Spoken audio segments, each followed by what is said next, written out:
আমি আমার মূল সংগঠনকে ধন্যবাদ জানাচ্ছি। আর আমি দোয়া চাই তাদের কাছে এবং আমাদের সহযোগী ভাইদের কাছে যেন আমি আমার দায়িত্বটা যথাযথভাবে পালন করতে পারি। সবচেয়ে বড় বিষয় আমাকে যেন আল্লাহ অহংকার থেকে হেফাজত রাখে, রিয়া যেন আমাদের স্পর্শ না করতে পারে। আপনাদের সকলকে ধন্যবাদ। আসসালামু আলাইকুম। জি, ধন্যবাদ সম্মানিত আলমগীর ভাইকে। সম্মানিত উপস্থিতি, আমরা আসলে যে কাজটা করছি, যে টিমকে বিজয়ী করা, এই কাজটা কাজের সওয়াব। আমরা মেহনতি মানুষের অধিকার আদায় করতেছি, এটাও একটা সওয়াব, বরং তার চেয়ে কি বেশি। তো এই যে মেহনতি শ্রমিকগুলো আছে, এর পিছনে আমরা কাজ করতেছি, এটাও আপনাদের একটা সওয়াব। এই সওয়াব মনে করে আপনারা কাজ করবেন। পাশাপাশি আমি আর একটা কথা আবার রিপ্লে করতে যাচ্ছি, সেটা হলো আপনাদের কোনো জনশক্তি, আপনাদের কোনো তারবিয়াত প্রশিক্ষণ প্রোগ্রাম যা আমাদের কাছে পাঠাবেন না। সকল প্রোগ্রাম আপনাদের নিজেরা স্ট্রংলি শক্ত হন। আপনাদের উপজেলা তারবিয়াত বৈঠক আপনারা নিজেরা করবেন, নিজেদের যোগ্যতায় করবেন। না পারলে আমাদের কাছে আসেন, আমরা আপনাদেরকে শেখাবো। আমাদের কাছে শিখে যাবেন, আমরা পড়া দিচ্ছি না আপনাদেরকে। এই পড়াগুলি আপনারা মার্কেটে তৃণমূল ছেড়ে দেন। আমাদের খিদিরি ভাই আলহামদুলিল্লাহ ভালো দাস দিতে পারে, ভালো কথা বলতে পারে, তো ওনার কাছে আপনারা সদস্য পাঠচক্র পড়া দেন।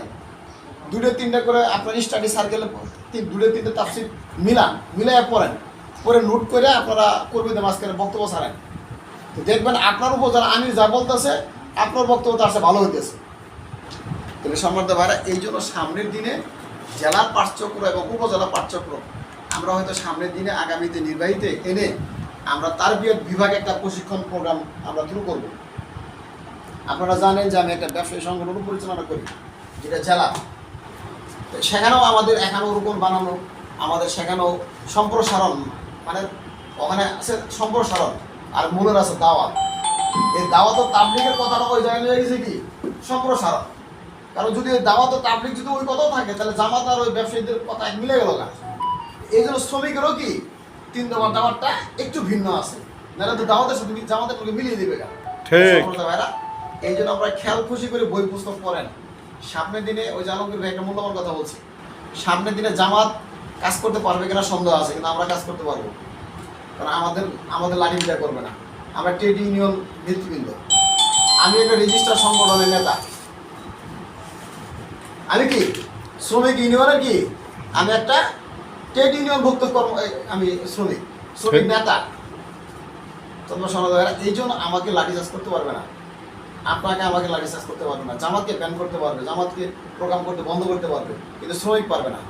এই জন্য হয়তো আপনার 2 বছর পরে আপনাকে চাপ দিবে, আমাদেরকে চাপ দিতে পারবেন। এই জন্য আমাদের অনেক ভাই বলা আছে যে এই আমরা মূলের বড় বড় প্রোগ্রামে সামনেদের জন্য শোনা হয়, এগুলো নিষেধাজ্ঞা আমাদের আছে, যার জন্য সব মিলে আমরা হয়তো পালন করতে পারতাছি না, কিন্তু এখন করতে হবে।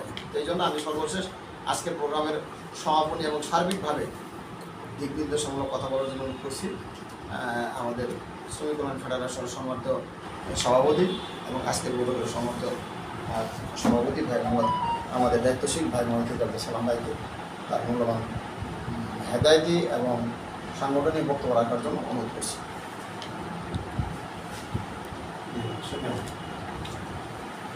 সফর এক বলে কি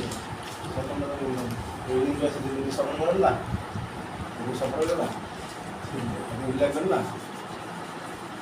আমি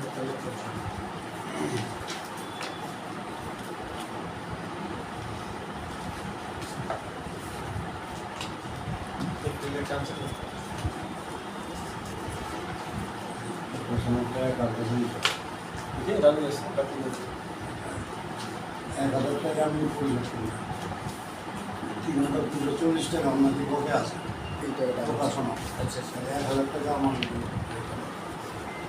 আলহামদুলিল্লাহ, আল্লাহ রাসূলিল কারীম, আম্মা বা'দ, বিসমিল্লাহির রহমানির রহিম। আল্লাহ রাব্বুল আলামিন এর লাখ লাখ শুকর যে আল্লাহ সুবহানাহু ওয়া তাআলা আমাদেরকে সেই সকাল 7টা থেকে এখন প্রায় 10:30টা বাজে 3 ঘন্টা ব্যাপী জেলা বৈঠক এবং সদস্য বৈঠক সুন্দর সুশৃঙ্খলভাবে করার তো বিভিন্ন আল্লাহ শুক্রিয়া আদায় করি। আলহামদুলিল্লাহ। তো এতক্ষণ আমরা অনেক মূল্যবান বক্তব্য কথা শুনেছি, আর বেশি বলার প্রয়োজন নেই। তো যেহেতু আমাদের সাংগঠনিক এবং চাঁদাপত্র চলছে গুরুত্বপূর্ণ সময়, এই জন্যই শুধু আমি বলবো যে আজকে যে কথাগুলো আলোচনা হয়েছে,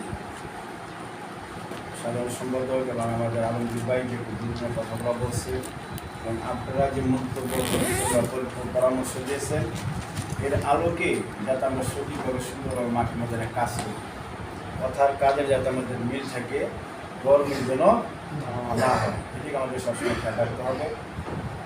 আর বিশেষ করে এই সংগঠন আমাদের সবার, এটা কারো ব্যক্তিগত সংগঠন। আজকে আমি দায়িত্ব আছি, কালকে আমি থাকবো, অন্য দায়িত্ব আসবে, তাই না?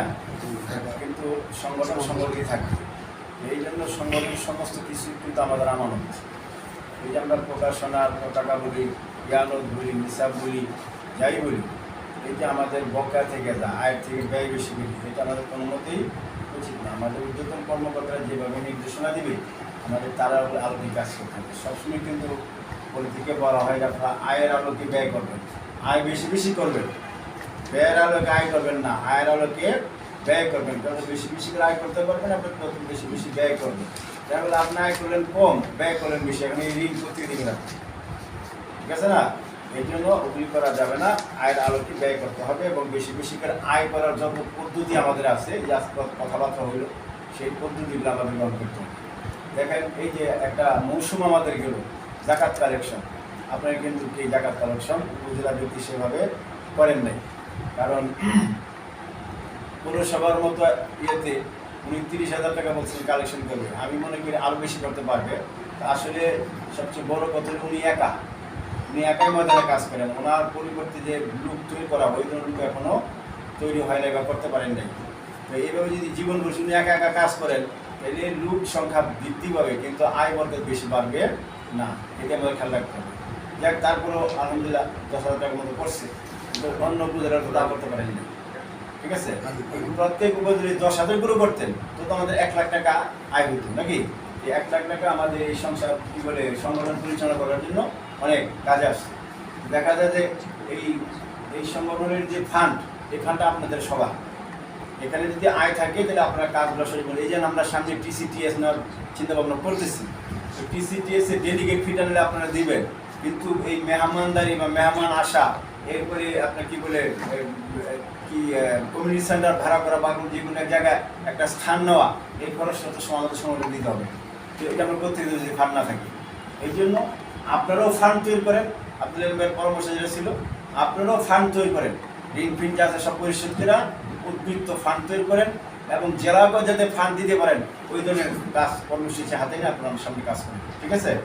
আর রিপোর্টের ব্যাপারে যেটা বললাম, প্রতি মাসেই আপনার কমপক্ষে জেলা বৈঠকের 3 দিন আগে রিপোর্ট তৈরি করবেন, আর একাকার রিপোর্ট তৈরি করবেন না।